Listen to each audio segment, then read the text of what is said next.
CM Dhami ने वित्त मंत्री से राज्य वित्तीय विकास के विषयों पर की मुलाकात। राज्य की विकास की स्थिति का सीएम धामी ने ली जानकारी।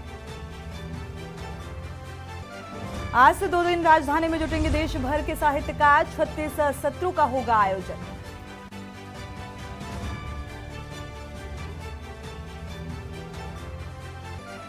बिल लाओ इनाम पाओ योजना अक्टूबर नवंबर का निकाला गया लकी ड्रॉ। 3000 विजेताओं को मिलेगा आकर्षक इनाम।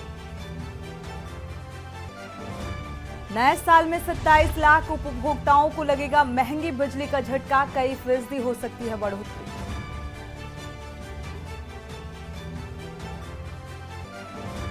क्रिसमस और न्यू ईयर के लिए ऋषिकेश तैयार। सजने लगे कैंप। 40% booking full.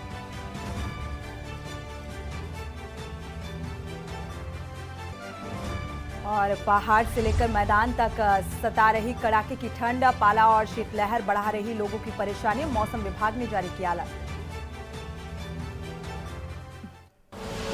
आप देख रहे हैं के न्यूज, खबरों का सारथी।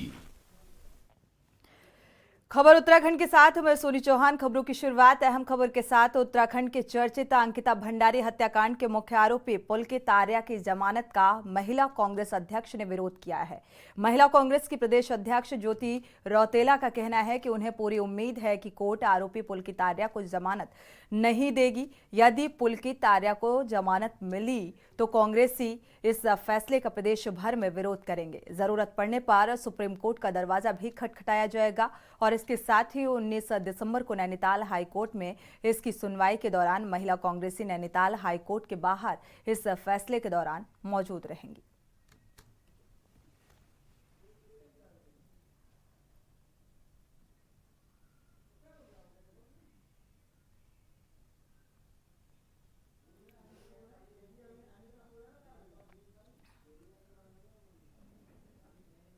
देखिए, मुझे न्यायालय पे पूरा विश्वास है कि पुलकित आर्य जैसे क्रिमिनल को वो जमानत नहीं देंगे। और अगर इसमें जमानत की तरफ कुछ भी हुआ तो इसके खिलाफ हम लोग सुप्रीम कोर्ट तक जाएंगे। मुझे नहीं लगता कि जो पुलकित आर्य उसको जमानत मिलेगी। न्यायालय बिना सच्चाई जाने हुए इस पर कार्रवाई नहीं करेगा। लेकिन अगर ऐसा कुछ हुआ तो हम इस पर सरकार को पूरे प्रदेश में घेरेंगे अगर पुलकित आर्य को जमानत मिली तो। वैसे हम लोग अभी देख रहे हैं कि इस केस में क्या है। नहीं तो 19 तारीख को महिला कांग्रेस हाईकोर्ट जो नैनीताल है उसके बाहर ही मिलेगी आप लोगों को। आगामी लोकसभा चुनाव और खबर देहरादून से है। 9 नवंबर को राज्य स्थापना दिवस पर रिलायंस ज्वेलरी शोरूम में हुई डकैती की घटना का 10वां और 2 लाख के इनामी आरोपी प्रिंस कुमार को पुलिस द्वारा गिरफ्तार कर ट्रांजिट रिमांड पर लिया गया। पुलिस द्वारा पूछताछ के दौरान आरोपी प्रिंस ने पूरे प्रकरण के बारे में बताया है कि बिहार जेल में बंद आरोपी शशांक पर और सुबोध के कहने पर उसने अपने अन्य साथियों अभिषेक, विक्रम, राहुल और अविनाश के साथ मिलकर डकैती की इस घटना को अंजाम दिया था। और इसके लिए सभी बिहार से सहारनपुर पहुंचे थे। पूछताछ में पुलिस को पता चला कि इस तरह की एक और घटना को जून माह में महाराष्ट्र के सांगली में रिलायंस के ही शोरूम में उसने अन्य साथियों के साथ अंजाम दिया था। साथ ही वर्ष 2019 में भी हाजीपुर कोर्ट में मनीष सिंह को गोली मारकर हत्या करने का प्रयास इसके द्वारा ही किया गया था, जिसमें एक कांस्टेबल गोली लगने से घायल हो गया था। एसएसपी देहरादून ने बताया कि अब गैंग लीडर की गिरफ्तारी के प्रयास किए जा रहे हैं।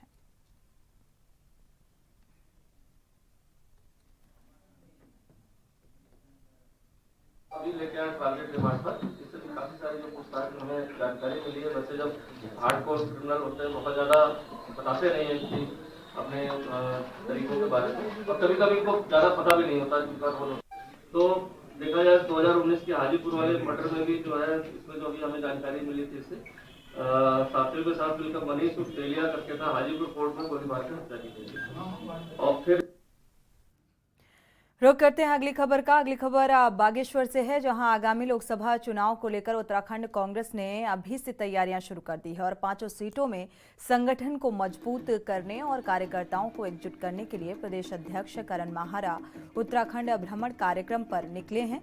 प्रदेश अध्यक्ष गढ़वाल क्षेत्र के जिलों का भ्रमण कर कुमाऊं के जिलों का भ्रमण करते हुए बागेश्वर पहुंचे।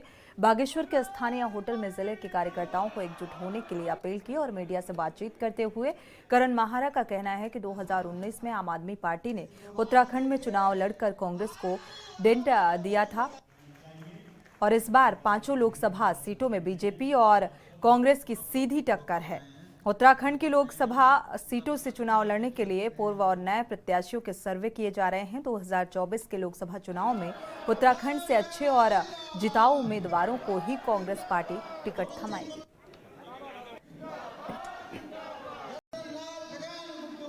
नीतियाँ कांग्रेस के पास कांग्रेस की नीति पहले पढ़ाई को रोकने की थी, जिसमें हमारी हरीश रावत जी मुख्यमंत्री थे, उन्होंने दिशा में काम करने का प्रयास किया। कई ऐसी योजनाएं लागू की थी पहाड़ के लिए जो पहाड़ के हित में थे, और उसका एक बहुत बड़ा आधार था जो आंदोलनकारी भी कहते थे कि पहाड़ की राजधानी पहाड़ में हो। इसके लिए कांग्रेस के ही गैरसैंण में जो आज इतना डेवलपमेंट हुआ है, विधानसभा से लेकर के और आवासीय भवन से लेकर के 250 करोड़ रुपया वहाँ पर खर्च हुआ है। रुद्रप्रयाग, चमोली, पौड़ी, टिहरी और उत्तरकाशी की दौरे के बाद चंपावत लोहाघाट से हमने यहाँ शुरू किया और उसके बाद कल पिथौरा करके आज मैं बागेश्वर पहुँचा हूँ।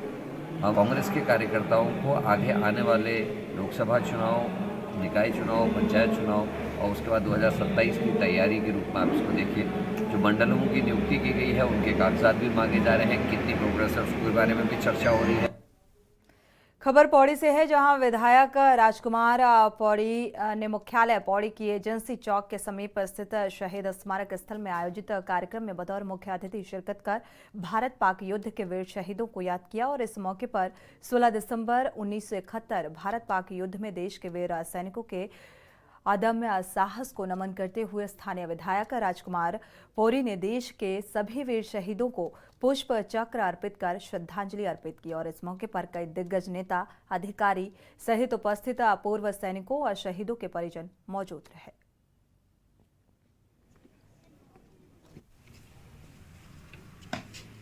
जब हम लोगों ने, हमारी भारतीय सेना ने कारगिल युद्ध पे विजय प्राप्त की थी 16 दिसंबर को, इस अवसर पर इस दिन को हम जो है विजय दिवस के रूप में मनाते हैं और यहाँ पर ये कार्यक्रम अभी उन शहीदों को श्रद्धांजलि दी जा रही है जिन्होंने अपने प्राणों की आहुतियाँ दी हैं और हमारे देश की रक्षा की। ये बहुत अच्छा कार्यक्रम सैनिक कल्याण बोर्ड के द्वारा और सभी विभागों, पुलिसकर्मी और अन्य विभागों के लोग यहाँ पर एकत्रित हुए हैं। बड़े सौभाग्य की बात है कि आज यहाँ पर शौर्य दिवस मनाया जा रहा है और हम इस उत्तराखंड की देवभूमि से आते हैं कि जिसे सैनिक बाहुबली के नाम से जाना जाता है और जहाँ ऐसे ऐसे वीर योद्धाओं ने जन्म लिया है, जैसे जसवंत सिंह, स्वर्गीय जसवंत सिंह जी, स्वर्गीय बिपिन रावत जी। मैं उन वीर शहीदों को नमन करती हूँ और धन्यवाद देती हूँ मोदी सरकार को। हिमालय पर्वतीय क्षेत्र के जो लोग हैं, जो उत्तराखंड के लोग हैं, वो अपने देश के लिए, गौरव के लिए, उसके धरती माँ के सम्मान के लिए मरने मिटने के लिए तैयार रहते हैं। जैसे अभी हम ये सुन भी रहे थे कि सबसे ज़्यादा उत्तराखंड के जो है पौड़ी जनपद से हमारे वीर सैनिकों ने जो है अपनी शहादत दी है और हम गवर्नमेंट से ये चाहते हैं कि सैनिकों के जो सम्मान के लिए, जैसे 1971 की लड़ाई के जो शहीद हैं, उनकी एक बहुत बड़ी लड़ाई है कि वो चाहते हैं कि हमारे गाँव में जो राजकीय संस्थाएँ हैं, इंटर कॉलेज है, राजकीय महाविद्यालय है, हॉस्पिटल है, वो उनके जो शहीद पति हैं उनके नाम से उनका नामकरण किया जाए।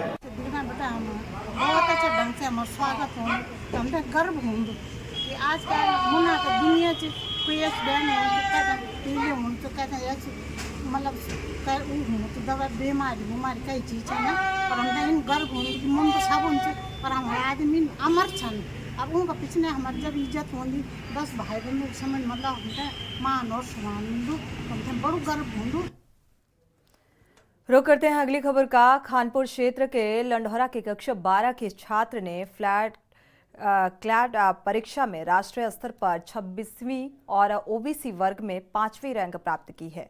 छात्र की इस उपलब्धि पर कॉलेज के शिक्षकों ने छात्र को मोमेंटो और गुलदस्ता देकर सम्मानित किया। आपको बता दें कि Prajwal Singh Landhaura JP international public school में कक्षा 12वीं का छात्र है और छात्र ने कुछ दिन पहले ही कॉमन लॉ एडमिशन टेस्ट की परीक्षा दी थी।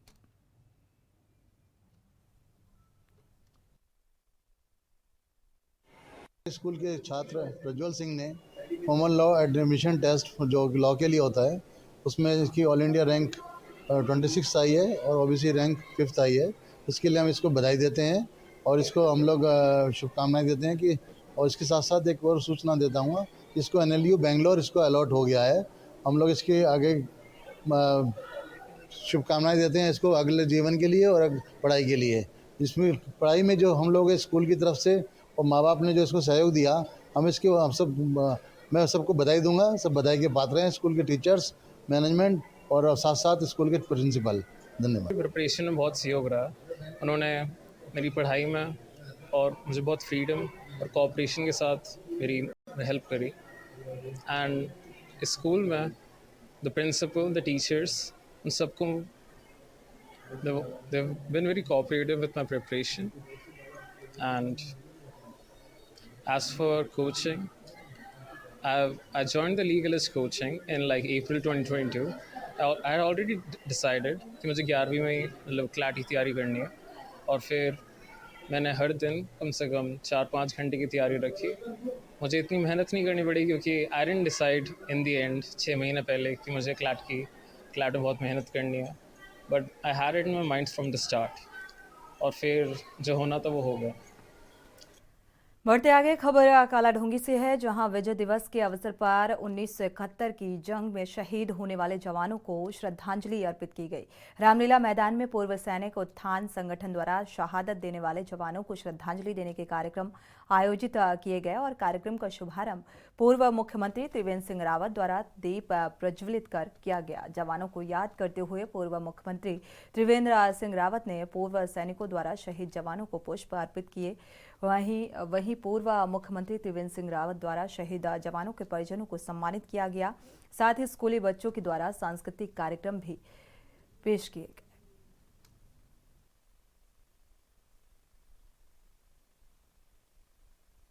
आज 16 दिसंबर है और जो 1971 का युद्ध हुआ था भारत पाकिस्तान का, उसकी विजय का दिन है और इसके पूरे देश में विजय दिवस के रूप में इसको मनाया जा रहा है। आज यहाँ पर पूर्व सैनिकों के द्वारा ये यहाँ पर आयोजन किया गया, पूर्व सैनिक उत्थान संगठन के द्वारा, और इनके जो अध्यक्ष है लक्ष्मण सिंह जी देववा, उन्होंने आमंत्रित किया था। बहुत अच्छा है, हम अपने बलिदानियों को याद करते हैं। कोई भी देश अपने बलिदानियों को जब तक याद करता रहेगा तो देश के लिए कर गुजरने वालों की, देश के लिए मिटने वालों की कभी कमी नहीं होगी। भारत ये वीर प्रसूता कहा गया है। वीर देश में समय पर ऐसे हमारे वीर सैनिक देश के लिए अपना योगदान कर रहे हैं और उन्हीं को याद करने के लिए आज मैं यहाँ पर आया हूँ। हर वर्ष आप देख रहे हैं के न्यूज़, खबरों का सारथी। ब्रेक से वापस आ रहे हैं, रुक करते हैं खबरों का। उत्तराखंड के चर्चित अंकिता भंडारी हत्याकांड के मुख्य आरोपी पुलकित आर्या की जमानत पर 19 दिसंबर को हाईकोर्ट नैनीताल में सुनवाई होनी है और अंकिता हत्याकांड को लेकर शुरू से ही प्रदेश की बीजेपी पर हमलावर कांग्रेस पार्टी ने अंकिता के हत्यारोपी पुलकित आर्या की जमानत किसी भी कीमत पर नहीं होने देने की प्रदेश सरकार से मांग की है और कांग्रेस नेता गुड्डू सिंह चौहान ने प्रदेश सरकार से मांग करते हुए कहा है कि पुलकित आर्या यदि जमानत पर बाहर आया तो वो केस को प्रभावित कर सकता है, लिहाजा उसकी जमानत नहीं होनी चाहिए।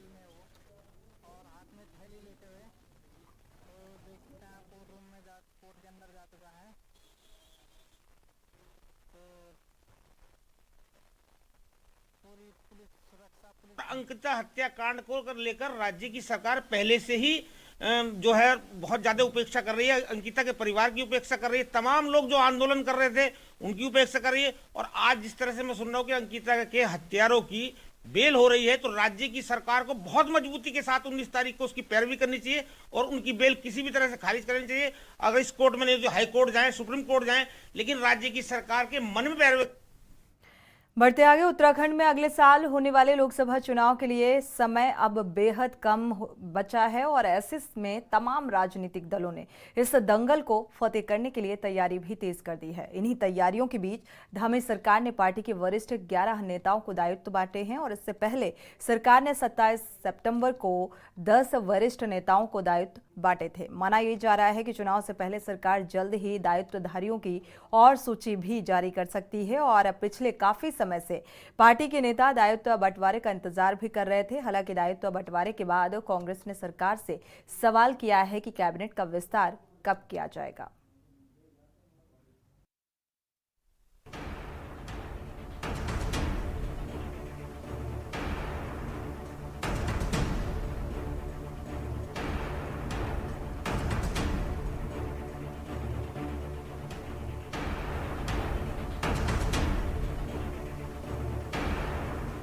लोकसभा चुनाव के लिए अब 5 माह से भी कम का समय रह गया है।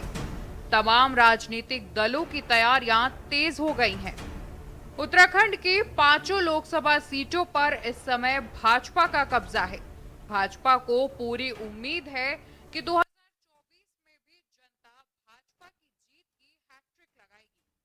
वहीं लोकसभा चुनाव से ठीक पहले बीजेपी आलाकमान की ओर से मध्य प्रदेश, छत्तीसगढ़ और राजस्थान में नए चेहरे को मौका दिए जाने के बाद से पार्टी की सांगठनिक फोर्स बेहद उत्साहित हो गई है। हालांकि आलाकमान की ओर से 3 राज्यों में चुनाव लड़ने, जीतने और सरकारें बनाने के केंद्रीय नेतृत्व के नए प्रयोग ने लोकसभा सीटों पर काबिज सांसदों की धड़कनें तेज कर दी हैं, जबकि टिकट के नए दावेदारों की उम्मीदों को पंख लगा दिए गए हैं। माना जा रहा है कि उत्तराखंड में भाजपा सीटिंग सांसदों के टिकट काट सकती है। हालांकि पार्टी के नेता संसदीय बोर्ड के फैसले को अंतिम फैसला बताकर जीत का दावा कर रही है। वहीं कांग्रेस भी जीत का दावा कर भाजपा के सांसदों की जीरो परफॉर्मेंस बता रही है। जनता पार्टी में कोई भी कैंडिडेट हो, उसका चयन जो हमारा संसदीय बोर्ड होता है उसके माध्यम से किया जाता है, और मुख्यमंत्री कौन हो, सांसद कौन हो, ये सब भारतीय जनता पार्टी का जो संसदीय बोर्ड है उस पर निर्णय करता है, या जो हमारी विधायक जो होते चुन के आते हैं वो उसको चुनते हैं। लेकिन आगामी लोकसभा चुनाव को लेकर जिस बात को आप कह रहे हैं कि सांसदों की, उसके बाद भारतीय जनता पार्टी का जो कैंडिडेट होता है वो कमल का फूल है, और हम सभी कार्यकर्ता कमल के फूल के लिए काम करते हैं, किसी व्यक्ति के लिए नहीं। इसलिए भारतीय जनता पार्टी का जो हमारा केंद्रीय पार्लियामेंट्री बोर्ड है या प्रदेश पार्लियामेंट्री बोर्ड से जो नाम जाएंगे, केंद्रीय पार्लियामेंट्री बोर्ड उसको फाइनल करता है। जिसको भी भारतीय जनता पार्टी टिकट देगी और कमल का फूल उसका चुनाव चिन्ह होता है, उसके लिए सभी लोग काम करते हैं। और ये तय है कि हम 2014 और 19 के मुकाबले इस समय लोकसभा चुनाव में 5 सीटें प्रचंड बहुमत के साथ जीत रहे हैं, और आदरणीय नरेंद्र भाई मोदी जी को हम प्रधानमंत्री तीसरी बार बना रहे हैं।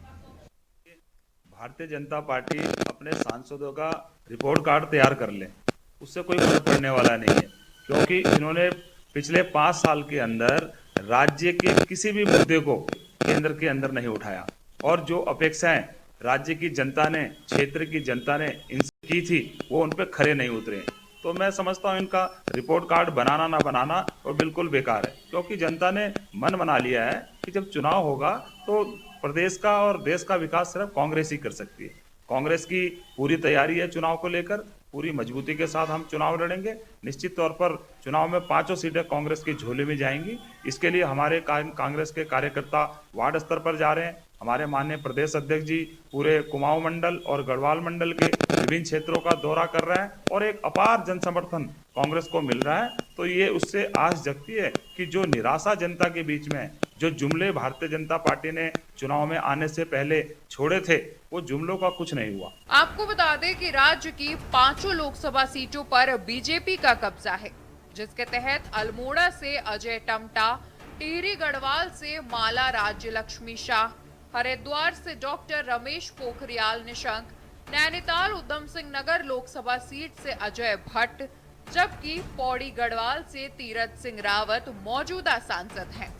और इन सभी 5 सांसदों का रिपोर्ट कार्ड केंद्रीय नेतृत्व के पास है। इस रिपोर्ट के आधार पर ही तय होगा कि सांसदों को दोबारा मैदान में उतारा जाए या उनकी जगह किसी अन्य चेहरे पर दाव लगाया जाए। वहीं लोकसभा चुनाव से पहले धामी सरकार ने पार्टी के वरिष्ठ 11 नेताओं को दायित्व बांटे हैं। इससे पहले सरकार ने 27 सितंबर को 10 वरिष्ठ नेताओं को दायित्व बांटे थे। माना जा रहा है कि चुनाव से पहले सरकार जल्द ही दायित्वधारियों की और सूची भी जारी कर सकती है।